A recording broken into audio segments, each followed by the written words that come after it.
Assalaamu calaykum. Weli ma isweydiisay sababta jadwalka Itoobiya uga dambeeyo kan caalamka? Caadi ahaan, kalendarka ama jadwalka caalamka laga isticmaalo waa Gregorian calendar. Waa jadwalka ay ku kala socdaan hawlaha iyo nidaamyada nolosha caadiga ah ee bulshada. Waa jadwal ku dhisan nidaamka qorraxda, wuxuuna ka kooban yahay 12 bilood. Jadwalkan waxaa hirgeliyey oo loogu magac daray baadirigii weynaa ee Roomaanka Pope Gregorian, kaasoo hirgeliyey sanadkii 1582 si uu u saxo qaladaad ku jiray kalendarkii Julianka oo aan si sax ah ula jaanqaadi karin wareegga qorraxda. Maadaama sanadaha qorraxda dhabta ah waqtiga ay dhulka ku wareegto uu yahay 365 maalmood, 5 saacadood, 48 daqiiqo iyo 46 ilbiriqsi. Kalendarka Julianka waxa uu ka soo qaaday sanadku inuu yahay 365 maalmood iyo 6 saacadood kaliya. Farqiga u dhexeeya labadaas kalendar waa qiyaastii 11 daqiiqo iyo 14 ilbiriqsi sanadkii. Qaladaadkan yaryar markay isgaaraan waxay keenayaan 128 sano kadib farqi ah hal maalin.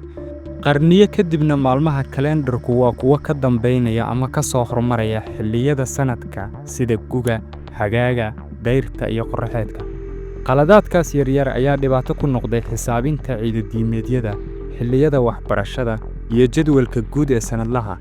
Waana tan sababtay in Pope Gregory uu sameeyo sanadkii 1582 kalendarkan hadda laga isticmaalo inta badan caalamka si loo saxo qaladkii kalendarka Julianka. Sanadaha kalendarkana loogu dhaweeyay wareegga qorraxda ee dhabta ah. Kalendarka Gregorianka waa kan caadiga ah ee loo isticmaalo inta badan hawlaha iyo nidaamyada nolosha caadiga ah ee bulshada. Balse waxaa jira kalendaro kale oo la isticmaalo sababo la xiriira kala duwanaansho dhaqan iyo mid diin. Haddaba, maxay tahay sababta jadwalka Itoobiya uga dambeeyo kan caalamka? Waxaan si buuxda ugu faahfaahin doonaa muuqaalkan ee nala jooga ilaa dhamaadka. Mahadsan. Kalendarka Itoobiya oo sidoo kale loo yaqaano kalendarka GS waa kalendar ku dhisan nidaamka qorraxda kana kooban 13 bilood. 12 bilood ee ugu horeeya mid kasta wuxuu leeyahay 30 maalmood, halka bisha 13aad ay leedahay 5 maalmood sanad caadi ah iyo 6 maalmood sanad kab ah, taasoo macnaheedu yahay in bishaas aysan ka badnayn 6 maalmood, sidoo kalena aysan ka yarayn 5 maalmood. Sanadka Itoobiya wuxuu bilaabmaa bisha Meskrem 1-deeda, taas oo ku beegan Sebtembar 11-keeda ama 12-keeda marka loo eego kalendarka Gregorianka.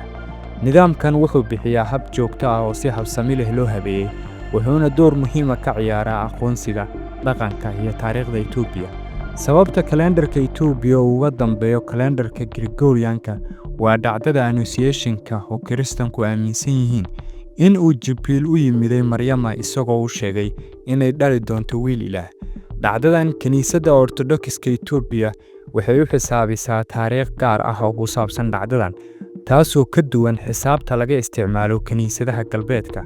Kaniisadaha galbeedku waxay u arkaan dhacdadan Annunciation-ka inay dhacday sanado hore, halka kaniisadda Itoobiya ay xisaabisay dhacdadan qiyaastii 7 ilaa 8 sano oo ka dambeeyay waqtiga kaniisadaha reer galbeedku sheegeen. Farqigan xisaabeed ayaana keenay in tirinta sanadaha kalendarka Itoobiya ay ka dambeeyaan kan Gregorianka 7 ilaa 8 sano. Culummo iyo hogaamiyeyaal diimeed oo noolaa qarniyadii 2 ilaa 4 kuwaas oo ka shaqayn jiray faafinta diinta Masiixiga, fasiraadda Baybalka iyo dejinta xeerarka kaniisadda, kuwa oo isugu jiray Roomaan iyo Masaari, ayaa soo jeediyeen xisaab gaar ah oo u saabsan taariikhda Baybalka si loo go'aamiyo sanadihii muhiimka ahaa ee dhalashada Nabi Ciise calayhi salaam iyo dhacdooyinka kale ee Baybalka.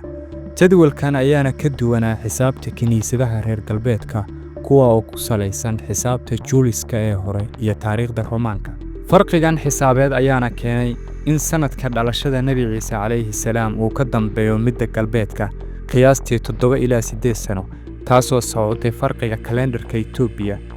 Kaniisadda Ortodokska Itoobiya waxay raacdaa xisaabtan hore iyaga oo ilaalinaya joogtaynta tradition-ka iyo silsiladda diimeed.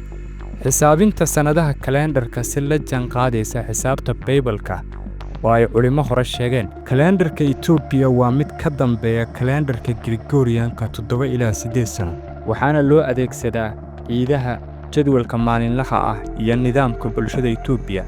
waxaan rajaynayaa inaad wax badan ka baratay muuqaalkan. Wixii faallo ah qaybta hoose inoogu qeyb. Is arag dambe oo xiiso leh.